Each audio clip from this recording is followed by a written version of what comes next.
Oi, terceiro ano, tudo bem? Hoje nós vamos, enfim, falar sobre Karl Marx. Antes de falar de Karl Marx, a gente precisa passar um pouquinho sobre Hegel, falar um pouquinho sobre Hegel. Mas antes nós vamos retomar o porquê que nós estamos estudando eles, ok? Nós estamos estudando ele porque nós entramos numa parte da ciência que não é a ciência biológica nem as exatas, tá? É as ciências humanas. E nós vimos que na biológica, nas ciências da natureza, nas ciências exatas, ela precisa de uma comprovação empírica, a gente precisa ver, a gente precisa ter resultado concreto, lembram? E nas humanas, como a gente tem uma verdade? Será que existe verdade? Né? Será que existe um método igual existe nas outras ciências? Que nós vimos que nelas existiam infinitos métodos, né? E nas humanas?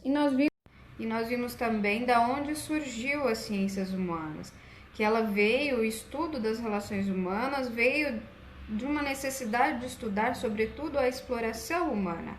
E eu não falo somente de proletariado e burguês, não, eu falo das relações de exploração do índio, do negro, lá da Grécia Antiga, dos escravos, né? Enfim, de Roma, do Egito, da escravidão, enfim, houve uma necessidade de estudar as relações humanas porque há tanta exploração do outro, né? Então, vamos primeiro falar sobre Hegel. Hegel, ele vai lá na Grécia Antiga, ele estuda um termo e traz para o século XVIII. Ele viveu em 1730 para frente, na Alemanha, e ele traz um termo lá da Grécia Antiga que se chama dialética. Então, o seu método se chama idealismo dialético. Eu já coloquei no quadro algumas vezes, vocês vão lembrar, tá? Então, Hegel, o que ele quis dizer, primeira coisa, o que ele quis dizer com dialética? Ele quer dizer que a história, que as relações sociais, elas se movimentam, elas não são exatas, elas precisam de um processo para acontecer.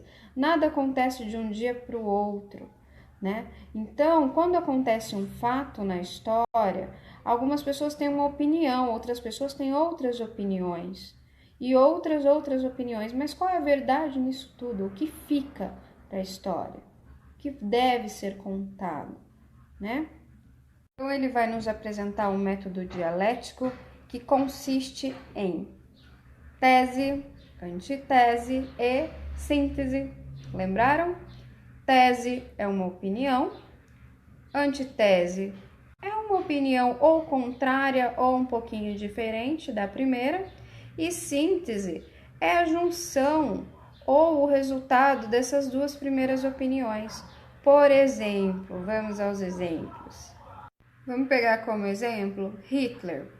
Existe uma penca de livros falando que Hitler era um assassino, que Hitler é louco, que Hitler era um ditador, ok. Mas existe também livros defendendo Hitler, falando que ele não agiu sozinho, que a população foi cúmplice, que a população que elegeu ele, que mesmo ele sendo ditador, ele não governou sozinho. Então existem pessoas, autores que defendem Hitler e existem autores que acabam com Hitler. E a minha opinião? Qual é a minha síntese? Qual é a minha produção histórica? Eu posso confrontar as duas opiniões ou eu posso complementar as duas opiniões. E isso é um resultado do método dialético. Assim se produz conteúdo da história, assim se produz história, levando tudo em consideração, ok? Vocês verão no final do texto uma parte bem complicadinha, falando sobre o conceito de ideia, natureza e espírito. Essa parte nada mais é do que falar que um contexto histórico que a gente vai pegar, uma ideia histórica, como eu dei o exemplo aí de Hitler. Então, um fato histórico, uma pessoa na história, ela é uma ideia, e que essa ideia ela tem uma natureza, e que essa natureza ela tem um espírito. Então, tudo que eu vou tratar na história, que eu vou pegar como objeto de estudo para se colocar um método, é sempre muito delicado.